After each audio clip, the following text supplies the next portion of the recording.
Sabi po ng mga netizens, dati hindi talaga nila gusto etong isa sa mga Tulfos na ito, si Ramon Tulfo. Alam niyo naman, ang daming issues na ito din.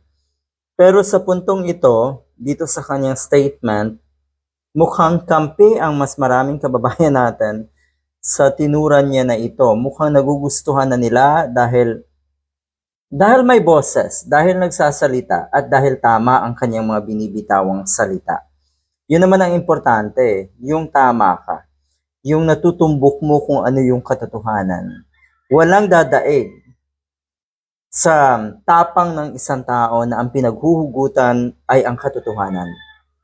Pero yung mga tapang-tapangan, sabihin na natin, na Harry Roque, na Digong, dinamay na naman si Harry Roque, ni Sara Duterte, at marami pang ibang nasa paligid nga ni Digong.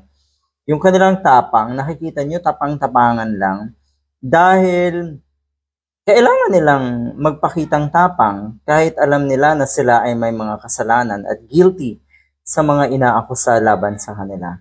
Ito, totoo yung sinabi ni Ramon Tulfo na ginagago na nga kayo or ninakawan na nga daw kayo. Yung una ha, ninakawan na nga daw kayo, tapos pumayag pa kayo na magpagago. Yan po ay statement ni Ramon Tulfo at ang kanyang tinutukoy dito ay si Sara Duterte. Ginawang gago daw ang gobyerno, ninakawan na nga, ginawa pang gago. Ginagago ang ibig kong sabihin.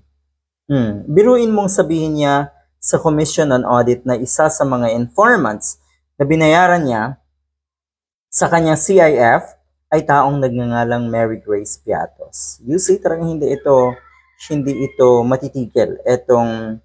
Hindi ito matutuldukan, etong issue na ito. Etong pangalang ito na Mary Grace Piatos. Kinuha niya daw ang Mary Grace sa pangalan ng restaurant ng mga cakes at ibang desserts o kakanin. At ang Piatos naman ay brand ng isang junk food. In short, inimbento lang daw lahat ito ng kampo ni Sara Duterte. Inimbento ng mga alipores ni Sara Duterte itong pangalang ito. So, yan po ang malinaw na panggagago. Yan po ang malinaw na scamming. Hindi lang po kayo or matinding pang sa scam ito. Yung pag-imbento ng ganito. Ninakawan na nga ang taong bayan, gusto pang gaguhin. Good luck.